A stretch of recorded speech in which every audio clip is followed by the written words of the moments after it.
Assalamualaikum warahmatullahi wabarakatuh. Jumpa lagi dengan saya untuk part 3 tuan-tuan. Untuk part 3, macam mana cara ataupun sistem yang saya buat untuk membuatkan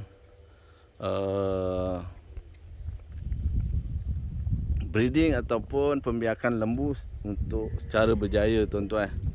Untuk cara berjaya untuk breeding lembu tuan-tuan. Tuan-tuan, ini adalah part yang last sekali tuan-tuan. Bahagian yang last sekali tuan-tuan, saya akan buat yang mana dalam proses pembiakan lembu ni tuan-tuan, saya aplikasikan dalam 7 poin. Yang mana poin-poin ni kalau tuan-tuan ada rasa-rasanya tuan-tuan boleh mencukupi 7 poin ni tuan-tuan, insya-Allah dengan cara berjayanya tuan-tuan, tuan-tuan boleh membiarkan lembu dengan cara yang baik dan juga cara yang akan menghasilkan hasil yang cukup lumayan baik tuan-tuan. Okey tuan-tuan, untuk part selanjutnya tuan-tuan, iaitu part ke-6 dan juga ke-7. Untuk part ke-6 tuan-tuan, iaitu saya akan fokus kepada pemilihan jantan-jantan tuan-tuan. Jantan untuk bapak, untuk baka kandang tuan-tuan. Ni tengah tidur, masih lagi mengunyah ni. Dah pukul 11 pagi ni, tak habis lagi. Sebab hari ni kita punya penjaga tengah pergi ke kebun sawit nak membaja sawit tuan-tuan. Sedikit info tuan-tuan untuk baja sawit sekarang ni tuan-tuan. Rasa-rasanya ya Allah, makin teruk rasanya tuan-tuan. Baja sawit sekarang ni boleh katakan kenaikan hampir 40% tuan-tuan. Yang mana hari tu tuan-tuan saya beli Yaramila 15 pada kadar harga RM125. Dan semalam tuan-tuan, itu 4 bulan selepas itu, sebab saya last hari tu pada bulan 9 saya rasa. Bulan 9 saya beli Yaramila pada harga RM125.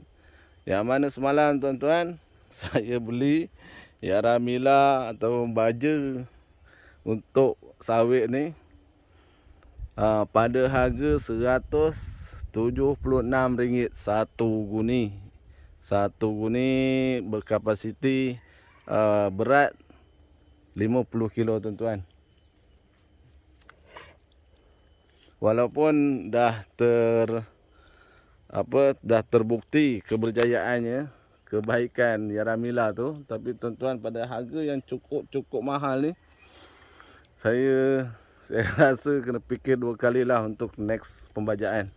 Okey, kembali fokus pada ni tuan-tuan. Kembali fokus pada lembu-lembu ni tuan-tuan. Macam mana cara sukses untuk breeding lembu tuan-tuan. Yang mana ini adalah last video tuan-tuan. Iaitu untuk poin ke-5, ke-6 dan ke-7 tuan-tuan. Okey tuan-tuan. Untuk poin ke-6 ni tuan-tuan, saya nak cuba bagi tahu tuan-tuan sedikit sebanyak macam mana kita untuk memilih tuan-tuan, memilih baka ataupun jantan ni, jantan lembu ni yang baik dan juga yang boleh menghasilkan hasil yang cukup lumayan tuan-tuan. Okey tuan-tuan, saya nak bagi tahu tuan-tuan, apabila kita mempunyai sedikit modal untuk membeli ibu-ibu lembu ni tuan-tuan, tuan-tuan kena sisihkan atau simpan sedikit wang untuk membeli jantan yang cukup baik tuan-tuan. Walaupun kita memiliki ibu-ibu yang tak seberapa besar tuan-tuan, cuma pastikan bapa dia ataupun penjantan ni, pastikan penjantan yang ada darah ataupun ada keturunan daripada lembu yang besar tuan-tuan. So nanti anak-anak ni kita akan dapat anak-anak yang cukup besar tuan-tuan. Kalau tuan-tuan boleh tengok dekat sini, saya ada seekor jantan limousin ni. Jantan limousin ni. Dan pastikan tuan-tuan, jantan-jantan yang kita ada ni mendapat ataupun sudah pun berumur 2 tahun, sekurang-kurangnya 2 tahun tuan-tuan. Yang mana nanti jantan-jantan ni akan memberikan buah ataupun dia punya baka yang cukup baik tuan-tuan.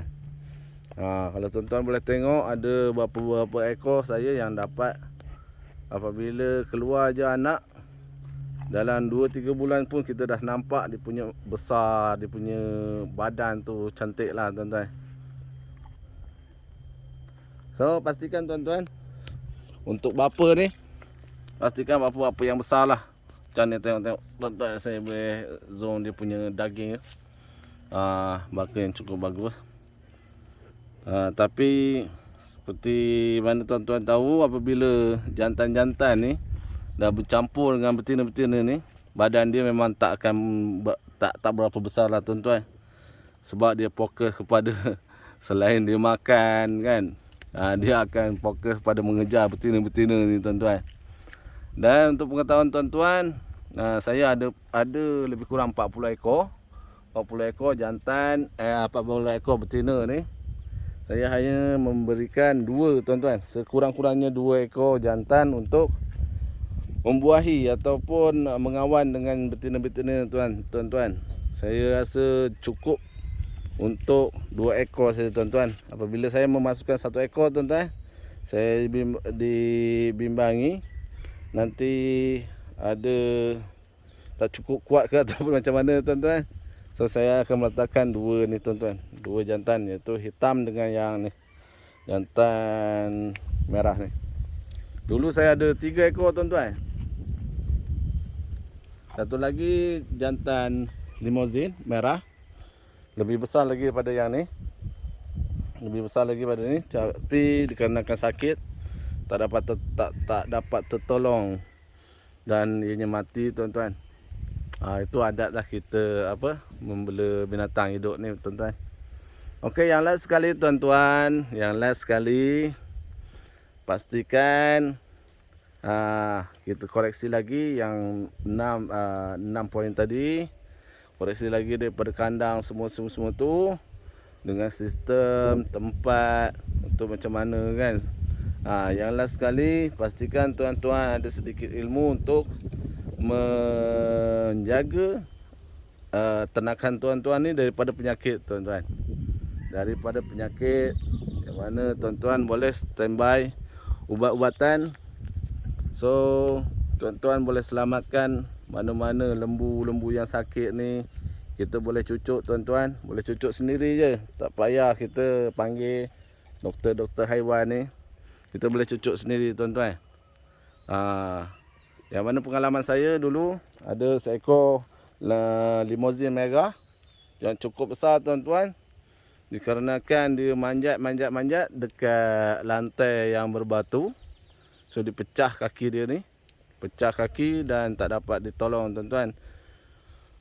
Saya ingat dalam 3 bulan, rasa 5-6 bulan macam tu lah, 5-6 bulan. Sebab kaki dah sakit, tak boleh pergi makan semua kan. Dan dia pun terpaksa mati tuan-tuan. Terpaksa mati dan kita pun buang macam tu lah, kita tanam lah. Apabila kita dah pun mendapat pengalaman macam tu tuan-tuan, kita sudah pun beringat macam mana kita nak jaga haiwan-haiwan kita ni.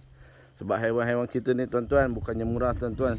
Seekor sekarang ni tak kurang daripada 3-4 ribu, 3-4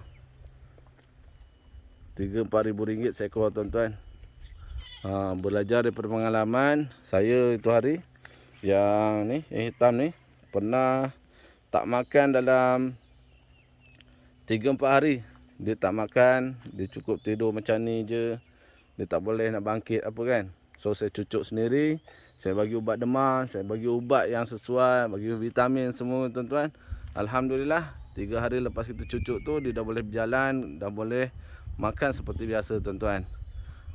Pastikan tuan-tuan ada pengalaman dan juga ada ilmu untuk merawat lembu-lembu ni tuan-tuan.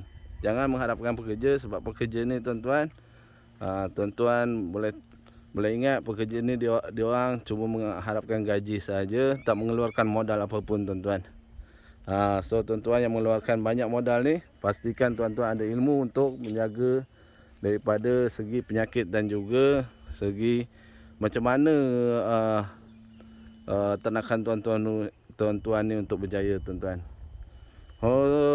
Untuk hari ni, pagi ni, untuk part 3 ni saya cukupkan sekian. Cukuplah semua 7 poin ni. Kalau tuan-tuan rasa ada 7 poin ni, tuan-tuan saya syorkan, saya boleh bagi tahu tuan-tuan, tuan-tuan mesti akan berjaya dalam breeding lembu ni tuan-tuan. Sebab saya, atas pengalaman saya ni, jangan kita belajar atas pengalaman saya. Jangan belajar atas pengalaman sendiri. Bila belajar atas pengalaman sendiri tuan-tuan, pengalaman ni bukannya murah tuan-tuan. Saya sudah pun berbelas-belas ekor lembu-lembu ni mati tuan-tuan. Tapi alhamdulillah sekarang kita dah pun bagus. So tuan-tuan boleh belajar daripada pengalaman saya tuan-tuan. Pastikan tuan-tuan ada 7 poin ni, ada kemampuan, insya-Allah tuan-tuan boleh berjaya dalam breeding lembu ni. Cukup sekian untuk cara sukses untuk breeding lembu. Semoga bermanfaat. Assalamualaikum warahmatullahi taala wabarakatuh.